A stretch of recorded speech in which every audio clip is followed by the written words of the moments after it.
శ్రీనివాస్ చెప్పండి, వీరయ్య చౌదరి హత్యకు సంబంధించి కూడా పోలీసులు అయితే కీలక విషయాలు వెల్లడిస్తున్నారు. దీనిలో ప్రధానంగా కత్తిపోటుకు కూడా 2 లక్షలు ఇస్తామంటూ కూడా వచ్చిన మాట అయితే వైరల్ గా మారింది. అసలు ఏం జరిగింది, పోలీసులు ఏం చెప్తున్నారు?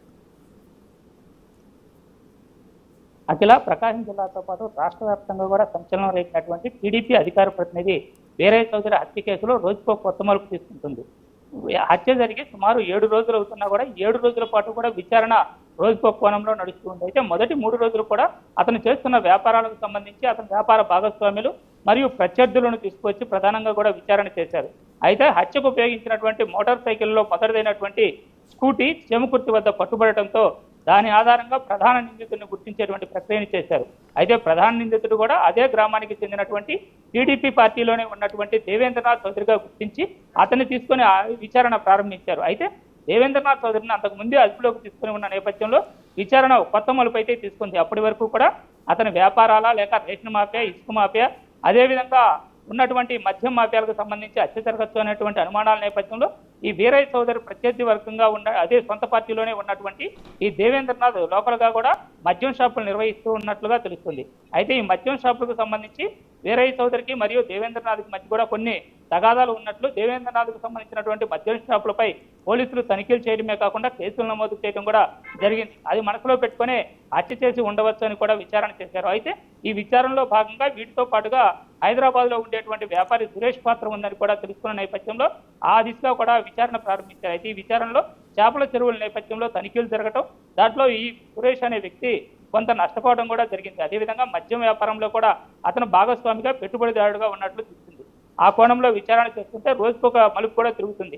అయితే వీరయ్య చౌదరిని తన సొంత కార్యాలయంలోనే నగరం నడిమట్టులో విచక్షణారహితంగా కత్తులతో దారుణంగా పొడిచి చంపిన నేపథ్యంలో అతని శరీరంపై మొత్తం కూడా పోస్టుమార్టం సమయంలో 53 కత్తిపోట్లను కూడా డాక్టర్లు గుర్తించారు. అయితే ఇన్ని కత్తిపోట్లు పడవడానికి ప్రధాన కారణం ఏంటి అనేటువంటి కోణంలో విచారణ నేపథ్యంలో కత్తిపోటుకి 2 లక్షలు సుపారీగా మాట్లాడినట్లుగా కూడా బయటకు వార్తలు వచ్చి వైరల్ అవుతున్నటువంటి పరిస్థితి ఉంది. ఈ కత్తిపోటుకి 2 లక్షల నేపథ్యంలోనే అన్ని కత్తిపోట్లను విచక్షణారహితంగా అతన్ని పొడిచినట్లుగా కూడా తెలుస్తుంది. అయితే హత్య జరిగిన రోజు నుంచి కూడా సుమారు 7 రోజుల నుంచి 12 బృందాలు ప్రత్యేకంగా కూడా నిందితుల కోసం గాలిస్తూ ఉన్నారు. అయితే తెర వెనుక పాత్రధారులను కొంతమందికి ఇప్పుడే అదుపులోకి తీసుకున్నప్పటికీ ప్రధాన పాత్రధారులు ఎవరైతే హత్యలో పాల్గొన్నారో వాళ్ళైతే ఇప్పటికీ కూడా దొరకలేదు. వారు చేమకుర్తి వెళ్ళి అక్కడి నుంచి ఆర్టీసీ బస్సులో ప్రయాణం చేసి వెళ్ళినట్లుగా కూడా తెలుస్తూ ఉన్నప్పటికీ వారు ఎక్కడి వారు, ఎవరు వారితో మాట్లాడారు సుపారీ అనేది కూడా విచారణ చేస్తూ ఉన్నారు. ఈ హత్య పథక రచన సుమారు 3 నెలల కిందటే జరిగినట్లుగా కూడా తెలుస్తుంది. 15 రోజుల ముందుగానే హత్యకు ముందు 15 రోజులు నగరంలో కూడా నిర్వహించినట్లుగా పోలీసులు ఇప్పటికే ప్రాథమిక నిర్ధారణకు కూడా వచ్చారు.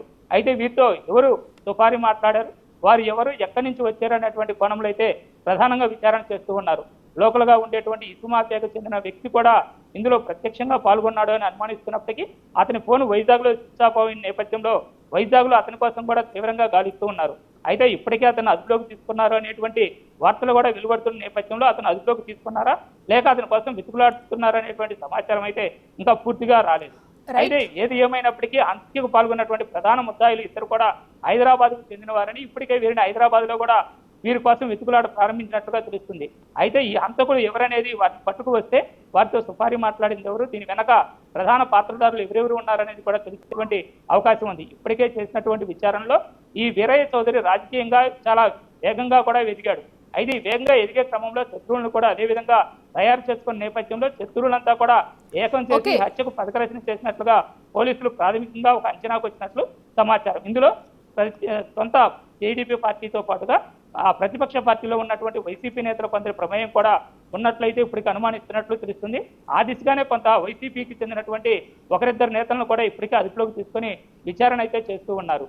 అయితే ఏది ఏమైనప్పటికీ హత్య చేసినటువంటి ప్రధానమైన 4 వ్యక్తులు ఎవరైతే ఉన్నారో వారు పట్టుబడిన తర్వాతే పూర్తి వివరాలు కూడా తెలిసేటువంటి ఆస్కారం ఉంది. అయితే హత్య అనేది చేయటానికి 4 అయితే ఉన్నారు, కానీ వీరి వెనక ఎంతమంది ఉన్నారు అనేటువంటి కోణం అయితే ప్రధానంగా ఇప్పటికీ కూడా చర్చిస్తూ ఉన్నారు. ఈ 4తో పాటుగా ఎవరెవరు దీనికి సుపారీ ఇచ్చారు, దీని వెనక ఆర్థిక మూలాలు ఎవరు, పార్టీపరమైనటువంటి అంశాలేంటి, వ్యాపారపరమైనటువంటి అంశాలేంటి అనేది కూడా ప్రధానంగా చర్చిస్తున్నటువంటి పరిస్థితి ఉంది. ఇప్పటికే 12 బృందాల పోలీసులు కూడా ఈ 4 వ్యక్తులతో పాటుగా స్థానికంగా ఉండేటువంటి అనుమానితులు, అదేవిధంగా వారి గ్రామం అమ్మనగ్రోల్లో ఉన్నటువంటి సొంత పార్టీ మరియు ప్రత్యక్ష పార్టీల్లో ఉండేటువంటి నేతలతో పాటుగా ఇతను ఎవరైతే వైరాలు ఉన్నాయి వారికి సంబంధించిన వివరాలను కూడా సేకరిస్తూ ఉన్నారు. అదేవిధంగా ఇతని వ్యాపారంలో భాగస్వాములుగా ఉన్నటువంటి వ్యక్తులతో పాటుగా రియల్ ఎస్టేట్ పరంగా కూడా కొన్ని వివాదాలు ఉన్నట్లు తెలుస్తుంది. ఆ వివాదాల నేపథ్యంలో వారి పాత్ర కూడా ఉందా అనేది కూడా ప్రధానంగా విచారణ చేస్తూ ఉన్నారు.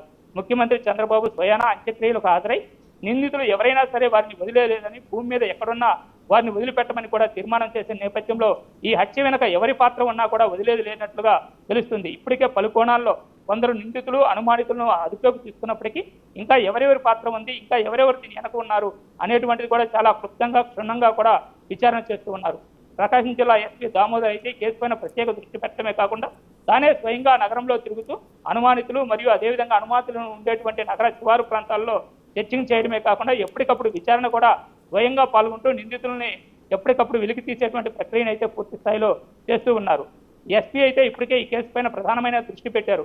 ఎస్పీతో పాటుగా మిగిలిన పోలీసులు కూడా అదే దృష్టితో పనిచేసినట్లయితే నిందితులను పట్టుకోవడం పెద్ద కష్టం కాదని కూడా ఇక్కడున్న సమాచారాన్ని బట్టి తెలుస్తూ ఉంది. ఇప్పటికే నిందితులు ఎవరైతే ప్రధానంగా హత్యలో పాల్గొన్నారో, ప్రధానంగా హత్య వెనుక సూత్రధారులుగా ఉన్నారో వారిలో కొందరినైతే అదుపులోకి తీసుకొని ఉన్నారు. హత్య చేసినటువంటి వ్యక్తులైతే దొరకాల్సినటువంటి ఆవశ్యకత ఉంది. హత్య ఆయుధాలు కూడా ఇప్పటికైతే బయటపడలేదు. కానీ హత్యకు ఉపయోగించినటువంటి 2 వాహనాలను మాత్రం ఇప్పటికే పోలీసులు స్వాధీనం చేసుకుని ఆ వాహనాల రిజిస్ట్రేషన్లు, ఆ వాహనాల వెనక ఎవరెవరి ప్రమేయం ఉంది అనేటువంటి విషయాలను కూడా బయటికి తీశారు. అదేవిధంగా హత్యలో పాల్గొన్నటువంటి ప్రధానంగా కిరాయి హంతకులు ఎవరైతే ఉన్నారో వారు 15 రోజుల ముందుగా నగరానికి రావటం, వారు నగరంలోని నగర శివారులో ఉన్నటువంటి హోటల్లో బస చేయటం, అటువంటి విషయాల ఆధారంగా హోటల్కు సంబంధించినటువంటి వివరాలతో పాటు ఆ కిరాయి హంతకులకు సప్లై మంచి ఆహారం కానీ, నీరు కానీ, మిగతా అవసరాలు చూసినటువంటి వ్యక్తిని కూడా ఇప్పటికే అదుపులోకి తీసుకొని తమదైన కోణంలో పోలీసులు విచారణ చేస్తూ ఉన్నారు. అయితే వారికి సంబంధించినటువంటి వివరాలు రావాలంటే దీని వెనుకున్నటువంటి ప్రధాన ముద్దాయిలు కూడా బయటకు రావాలనేటువంటి విషయాన్ని అయితే పోలీసులు ప్రధానంగా దృష్టి పెట్టి ఉన్నారు. ఈ ఇద్దరు హంతకులు ఎవరైతే ఉన్నారో కిరాయి హంతకులు, వారిని అదుపులోకి తీసుకుంటే మాత్రం మొత్తం కేసు కూడా చిక్కుముడి వీడేటువంటి అవకాశం ఉంది. అయితే పోలీసు ఎస్పీ దామోదర్ మాత్రం ఈ కేసుకు సంబంధించి దాదాపు నిందితుల్లో ఎక్కువ భాగం ఇప్పటికే అదుపులోకి తీసుకున్నట్లు తెలుస్తుంది. ప్రధాన నిందితుడిగా అనుమానిస్తున్నటువంటి సురేష్ మాత్రం ఇప్పటికే రాష్ట్రాన్ని వదిలి బయటికి దేశం వదిలి వెళ్ళినట్టుగా కూడా రూమర్లు అయితే నడుస్తూ ఉన్నాయి. అతను సౌత్ ఆఫ్రికాకు వెళ్ళాడనేటువంటి వదంతి అయితే ప్రధానంగా నడుస్తుంది. ఆ సురేష్ని అదుపులోకి తీసుకోవడానికి అవసరమైనటువంటి చర్యలపై కూడా ఇప్పటికే ఎస్పీ ప్రధానంగా దృష్టి పెట్టారు. ప్రధాన నిందితుడు మరియు నిందితులుగా అనుమానిస్తున్నటువంటి వ్యక్తులతో పాటు కిరాయి హంతకులను కూడా అదుపులోకి తీసుకున్నట్లయితే పూర్తి కేసుకు సంబంధించినటువంటి చిక్కుముడి వినటమే కాకుండా పూర్తి కేసు కూడా సాల్వ్ అయ్యేటువంటి పరిస్థితి అయితే ఉంది అక్కడ. Okay, right Srinivas, thank you. So ఏదైతే వీరయ్య చౌదరి హత్యకు సంబంధించి కూడా 3 నెలల కిందే ప్లాన్ చేసినట్టుగా కూడా తెలుస్తుంది. ఈ కేసు రోజుకు కొత్త మలుపు తిరుగుతుందనే చెప్పాలి. అయితే వీరయ్య చౌదరి ఒంటిపై 53 కత్తిపోట్లు ఉన్నట్లుగా కూడా పోలీసులు అయితే గుర్తించారు. ఈ కేసు ఛేదించి కూడా ముమ్మర దర్యాప్తు చేస్తున్నారు.